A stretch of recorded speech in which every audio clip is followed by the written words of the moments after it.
Welcome to my YouTube channel students. और अगर आपने चैनल को सब्सक्राइब नहीं किया है तो आई रिक्वेस्ट यू कि आप मेरे चैनल को सब्सक्राइब कीजिए, शेयर कीजिए ताकि ज़्यादा से ज़्यादा स्टूडेंट इसका एडवांटेज ले सके। देखिए आपको यहाँ पर जो है केस स्टडी मैंने यहाँ पर खुद डिज़ाइन करी है, जो क्लास 10 के स्टूडेंट्स हैं उनके लिए भी और क्लास 12 के स्टूडेंट्स हैं उनके लिए भी।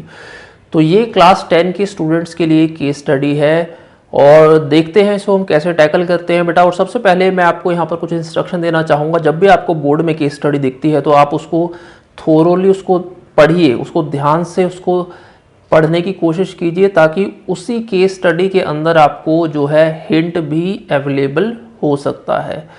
ठीक है, तो पढ़ते हैं इस क्वेश्चन को और समझते हैं कि इसको कैसे हम टैकल करेंगे। देखो यहाँ पर क्वेश्चन दे रखा है कि Varun and Raghav were discussing pair of linear equations in two variable in which following points were discussed. तो फर्स्ट पॉइंट जो था बेटा वो to solve any pair of linear equation we have two variables. Obviously जब हमारे पास दो इक्वेशन होती है तो उसके अंदर एक्स और वाई की फॉर्म में या whatever variables we have उसकी फॉर्म में हमारे पास इक्वेशन होती है। तो सेकंड पॉइंट क्या है हमारे पास, we can solve these two equation इधर बाय यूजिंग सब्स्टिट्यूशन और बाय एलिमिनेशन मेथड। तो सब्स्टिट्यूशन मेथड का यूज करके, एलिमिनेशन मेथड का यूज करके हम इनको सॉल्व कर लेते हैं। ठीक है, थर्ड पॉइंट क्या है, if two lines are represented by a1x plus b1y plus c1 is equal to 0 and a2x plus b2y plus c2 is equal to 0 and if अगर हमारे पास दो लाइन इस फॉर्म में दे रखी है और अगर उस दोनों लाइन की जो है वो ये कंडीशन को फॉलो करती है which is a1 upon a2 is equal to b1 upon b2 is not equal to c1 upon c2, तो such pair of equations have no solution बेटा। ठीक है, तो डी पॉइंट हमारे पास क्या है, condition for dependent linear equation. जो हमारी कंडीशन होती है कि हमारे पास जो लीनियर इक्वेशंस हैं, ठीक है, इधर आर दे डिपेंडेंट और नॉट, तो यहां पर होता है a1 upon a2 is equal to b1 upon b2 is equal to c1 upon c2 is equal to 1 upon k। जो k होता है वो कुछ भी हमारा आर्बिट्रेरी कांस्टेंट हम उसको एज्यूम कर लेते हैं। तो ये हमारे पास चार कंडीशन इस केस स्टडी के अंदर दे रखी है। तो उसके बेसिस पर हमारे पास 5 यहां पर क्वेश्चन होंगे और बोर्ड के एग्जाम में आपको 5 में से 4 ही करने होंगे और 1 मार्कर क्वेश्चन ही होगा। ठीक है बेटा, तो यहां पर हम पांचों क्वेश्चन सॉल्व करेंगे और देखते हैं फर्स्ट क्वेश्चन हमें क्या कह रहा है। तो देखो फर्स्ट क्वेश्चन जो है इसके अंदर वो क्या है, देखो फर्स्ट क्वेश्चन कह रहा है द पेयर ऑफ इक्वेशन, हमारे पास दो इक्वेशन दे रखी है which is x plus 2y plus 5 is equal to 0 and second one is minus 3x minus 6y plus 1 is equal to 0। तो ये कह रहा है कि भैया ये दो क्वेश्चन जो है, दो इक्वेशंस हैं, वो क्या यूनिक सोल्यूशन है या एग्जैक्टली टू सोल्यूशन है या इनफाइनाइटली मेनी सोल्यूशन है या नो सोल्यूशन है। तो जैसा कि हमने अभी इन कंडीशंस के अंदर देखा है बेटा, तो a1 अपॉन a2 जैसा हम देख रहे हैं, तो क्या वो कंडीशन हमारी एप्लीकेबल है इस क्वेश्चन में या नहीं है, ये हम इसको एक बार सॉल्व करने की कोशिश करते हैं। यहाँ पर जो है हमारा a1 कितना है, a1 है 1। यहाँ पर मैं तुम्हारे लिए यहाँ पर थोड़ा सा समझाने के लिए यहाँ पे लिख लेते हैं हम इनको। ठीक है, जो भी कोफिशिएंट है x का फर्स्ट इक्वेशन में, तो यहाँ पर हमारे पास देखो a1 क्या है, हमारे पास a1 है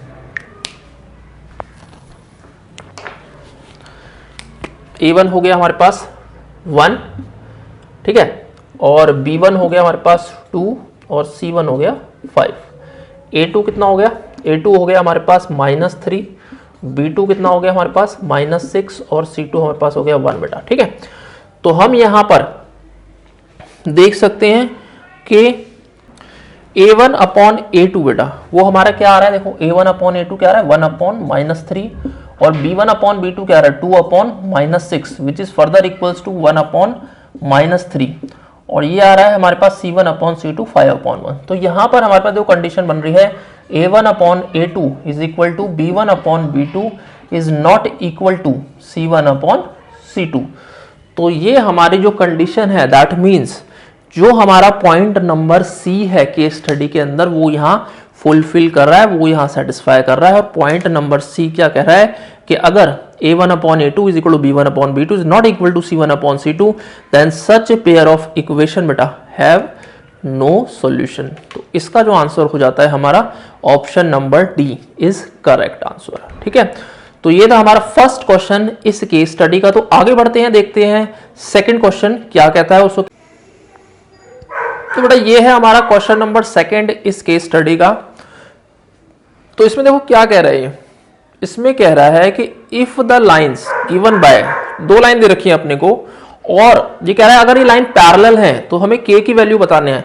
तो बेटा हमारे पास हमें पता है कि वैल्यू, अगर हमारे पास देखो दो लाइंस पैरेलल है तो इसका क्या मतलब हुआ, इसका मतलब ये हुआ कि such pair of lines of equation have no solution.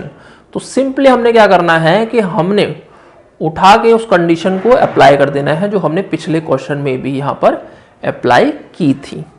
तो यहां पर हम देखेंगे बेटा, पहले हम लिख लेते हैं A1 क्या है हमारा, देखो A1 है हमारे पास 3, B1 है हमारे पास 2K, C1 है हमारे पास -2 लिख लो इसको, और A2 हमारे पास है 2, B2 हमारे पास है 5 और C2 हमारे पास है -1। ठीक है, तो ये हमने पहले कोफिशिएंट्स लिख लिया, कांस्टेंट वैल्यू यहां पर लिख ली है। तो अब यहां पर हम क्या करते हैं, अब हम यहां पर कंडीशन का अप्लाई यहां पर कर देते हैं। तो देखो A1/A2 इक्वल्स टू B1/B2 होना चाहिए, ठीक है, and is not equal to C1/C2। तो देखो यहां पर है हमारे पास क्या, A1/A2 is equal to B1/B2। तो यहां पर हम वैल्यू पुट कर देंगे बस सिंपली, तो 3/2 इक्वल्स टू 2K/5।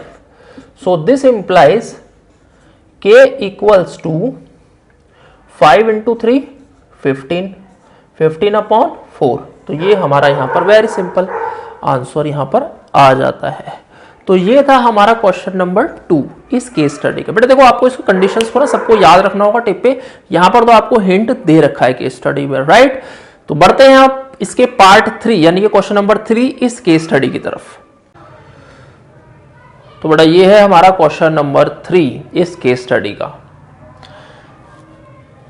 तो देखो इसमें हम कैसे टैकल करेंगे, देखो इसमें क्या पूछा गया, the value of C for which the pair of equation Cx - y, दो इक्वेशन हमें दे रखी हैं, हैव इनफाइनाइटली मैनी सॉल्यूशंस। तो हमें पता होना चाहिए कि जब इनफाइनाइटली मैनी सॉल्यूशंस कब होती हैं दो इक्वेशन की, बेटा वो हमें कंडीशन यहाँ पर टिप पे होनी चाहिए, उसको हम यहाँ पर लिख लेते हैं। तो इनफाइनाइटली मैनी सॉल्यूशंस कब पॉसिबल होता है, जब A1/A2, तो हम उसको लिख लेते हैं यहाँ पर A1/A2 is equal to B1/B2 is equal to C1/C2। ठीक है, तो ये हमारी कंडीशन यहां पर फुलफिल होनी चाहिए, तभी हमारे पास क्या आएगा, इनफाइनाइटली मैनी सॉल्यूशंस हमारे को दो इक्वेशन के मिल जाएंगे। तो यहां पर हम जैसे हम पिछले क्वेश्चन में किया था, पहले हम कोएफिशिएंट को और कांस्टेंट पार्ट को यहां लिख लेते हैं। तो देखो A1 हमारे पास क्या है, A1 है हमारे पास C, B1 कितना है -1 और C1 लिख लो तो -2, और A2 कितना है 6, B2 कितना है -2 और C2 कितना है -3। तो ये हमने यहाँ पर कोफिशिएंट्स और कांस्टेंट को यहाँ पर लिख लिया। तो अब हमने क्या करना है, हमने सिंपली कंडीशन के अंदर वैल्यू इनपुट कर दो इसकी। तो A1 कितना है C, तो C/6 इज इक्वल टू -1/-2 यहाँ लिख लो या प्लस हो जाता है। सो दिस इंप्लाइज C कितना हो जाएगा बेटा 6/2 विच इज इक्वल टू 3। तो यहां पे हम देख रहे हैं कि हमारे पास जो है C की एक वैल्यू आई है 3। तो अब हम दूसरी जो कंडीशन है that is B1/B2 is equal to C1/C2, उसको भी यहां पर हम क्या करेंगे बेटा अप्लाई करेंगे। तो उस केस में हमारे पास क्या आएगा, देखो B1/B2, तो B1/B2 कितना हो गया हमारे पास 1/2 हो गया obviously, is equal to C1/C2 क्या है -2/-3 विच इज दिस। तो ये पॉसिबल नहीं है, ठीक है, तो ये पॉसिबल नहीं हो रहा हमारा।